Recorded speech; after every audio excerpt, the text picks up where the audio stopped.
Bom, vamos falar sobre educação, inclusão e, acima de tudo, sobre potencial a partir de agora no Inclusão em Foco. Potencial que muitas vezes é subestimado, mas que, quando estimulado com conhecimento, com sensibilidade, revela caminhos, desenvolvimento, autonomia e conquista. Para essa conversa tão necessária, recebemos a professora Andréia de Jesus, pedagoga, especialista em neurociência pedagógica, mestre em ciências da educação, pós-graduada em psicopedagogia institucional e infantil. Ela também é coautora do livro Práticas Neuropedagógicas para a Educação Infantil. Professora, seja muito bem-vinda. Vamos aprofundar então nesse tema, falando sobre a aprendizagem e o desenvolvimento das pessoas com síndrome de Down. Bem-vinda, professora, aqui ao nosso programa Inclusão em Foco.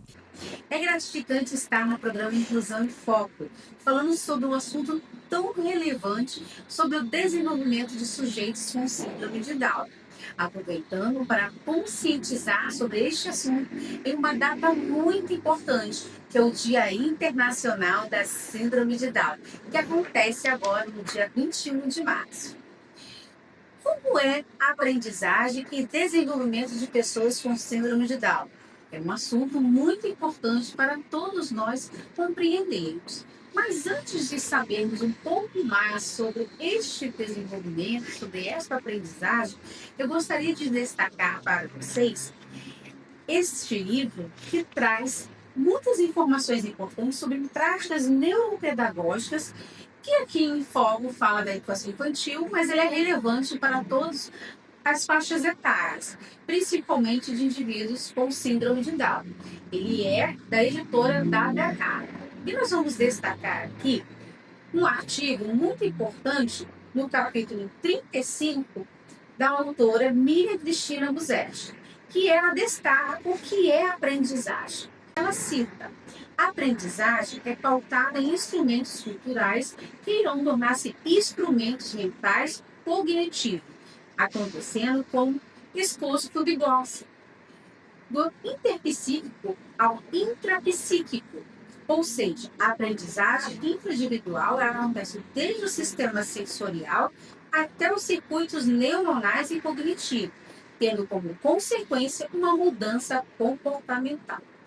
Então, para aprender, indivíduos com síndrome de Down, por exemplo, desenvolver suas habilidades de vida diária, como vestir, andar, nadar, entre outros, e até mesmo ler e escrever, é necessário que se concentre nos procedimentos cognitivos para realizar tais ações. Então, a autora ela vem destacando aqui no seu artigo alguns dos procedimentos importantes em situações de aprendizagem para que se obtenha bons resultados. Então, para uma aprendizagem ser bastante coerente, ela precisa estar pautada na atenção sustentada, persistência intencional, visualização mental, recuperação de informações, organização, monitorização de meios, controle consciente e planificação. Então, para que o indivíduo tenha determinadas habilidades para conduzir ao processo da aprendizagem, precisamos primeiro entender como que essa aprendizagem se dá. Então, no caso do sujeito com síndrome de Down, o desenvolvimento ocorre num ritmo próprio, porque devemos levar em consideração as suas particularidades, a sua personalidade e até mesmo o meio no qual ele teve seu desenvolvimento cultural. Porque o potencial de aprendizado ele precisa ser apropriado para a vida desse indivíduo. E também há variabilidade individual de forma significativa, seguida também pelas suas áreas de interesse. Uma intervenção precoce, ela favorece principalmente a linguagem, a cognição, a autonomia e a independência deste sujeito. Então, ambientes estruturados, eles vão promover também melhores resultados nesta aprendizagem. A inclusão de estímulos contínuos, mesmo que seja num ambiente familiar, eles vão ampliar a participação social e vai favorecer ainda mais o processo acadêmico. Professora, quais são as principais características cognitivas das pessoas com síndrome de Down que influenciam no processo de aprendizagem? Então, sujeitos com síndrome de Down, eles têm uns déficits na memória de trabalho verbal e no processamento auditivo. Mas eles têm um melhor desempenho em tarefas visuais e visoespaciais. Seu ritmo ele pode ser um pouco mais lento no processamento de informação. Há muita dificuldade em abstração e generalização. Mas atenção, eles têm uma boa aprendizagem com repetição, rotina estruturada e apoio visual com manipulação de materiais concretos. Muito bem, professor. E que métodos pedagógicos costumam apresentar melhores resultados nas pessoas que têm a T21?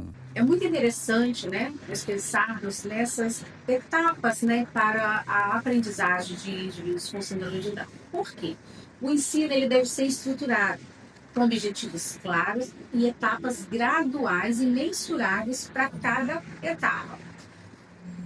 A importância de organizar os recursos é também de extrema importância.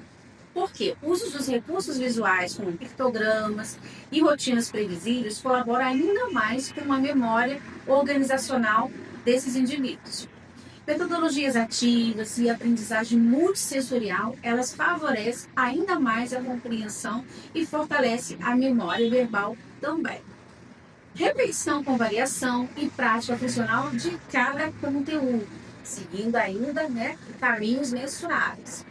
E adaptações curriculares pautadas na estrutura e organização do PEI, que é o Plano Educacional Individualizado, que deve ser organizado por uma equipe multidisciplinar, avaliando habilidades e competências e verificando quais são os melhores caminhos para seguir para o desenvolvimento, buscando sempre objetivos mensuráveis.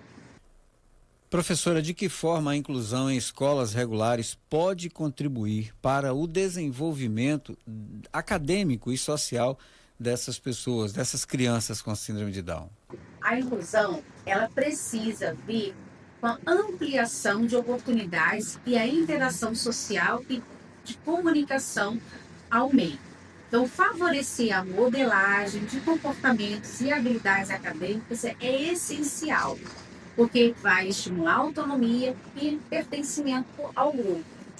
Quando fazemos isso, nós vamos reduzir os estigmas e promover ainda mais uma cultura inclusiva. Vamos também potencializar desenvolvimento global, né, com suporte adequado, seguindo todas as competências biológicas e neurológicas desse indivíduo. E quais são, professoras, os erros mais comuns cometidos por escolas ou educadores nesse processo de ensino de alunos com a T21? Então, o erro mais comum que muitas escolas ainda, né, cometem é subestimar capacidades e reduzir excessivamente o currículo deste aluno. Então, focar apenas nas limitações, não nas potencialidades, é um grande erro. A ausência também de um planejamento individualizado acarreta grandes prejuízos no processo de aprendizagem, autonomia e independência. Pouca adaptação metodológica também é um problema, porque ela vai conduzir a uma avaliação inflexível para este indivíduo. A falta de diálogo entre escola, família e equipe técnica também traz grande prejuízo no desenvolvimento pedagógico de alunos com T21. Verdade, a falta de diálogo é terrível, principalmente nesse caso, né? A gente sempre conversa muito sobre isso, porque é fundamental a família, mesmo de uma criança que não tenha uma deficiência, mas tendo, é muito mais do que essencial que a família esteja junto à escola. Bom, para finalizar, professora, que avanços recentes na área da educação inclusiva têm ajudado a melhorar o aprendizado das pessoas com síndrome de Down? Então, a ampliação de políticas públicas de inclusão escolar, formação docente voltada à diversidade, o uso de tecnologias assistivas e recursos digitais, a implementação do PEI, Plano de Ensino Individualizado mais estruturados, a valorização do desenho universal para a aprendizagem boa, abordagens, né, que propõem múltiplas formas de apresentar conteúdos, né, favorecem o engajamento aos alunos e avalia melhor o seu processo de aprendizagem, atendendo seus diferentes perfis de planejamentos. São os avanços que hoje nós conseguimos obter aí com o processo de ensino e aprendizagem de sujeitos com síndrome de Down.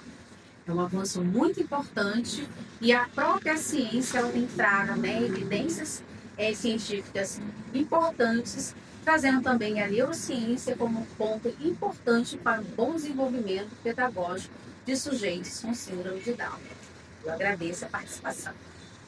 Muito obrigado, professora Andréia de Jesus, pedagoga, especialista em neurociência pedagógica, mestra em ciência da educação, pós-graduada em psicopedagogia institucional e infantil, pela colaboração demais com o nosso programa Inclusão em Foco nesta quarta-feira, 4 de março de 2026. Professora, muito obrigado de coração.